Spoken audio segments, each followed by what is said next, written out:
Hi, I'm Simon with AppliancePartsPros.com. Today we're going to show you how to repair your appliance. Are you ready? Remember, anytime you work on your appliance, make sure it's unplugged or the circuit breakers are off so there's no chance of electrocution.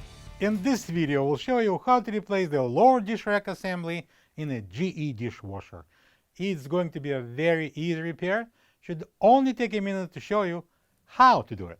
When you open up the package, you're going to get a new lower dish rack assembly. The lower dish rack assembly is used for storing large pots and plates and could be conveniently rolled in and out. The main reason for the lower dish rack assembly to be replaced is if it gets corroded and starts breaking apart, leaving ugly spots on the dishes. To get to the part, we need to open the door.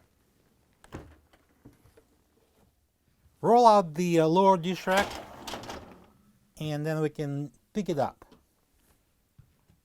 This is the old lower dish rack assembly next to the new one. If you don't have this part, you can get it from AppliancePartsPros.com. Now we can place the dish rack on the door and push it in. And now we can close the door.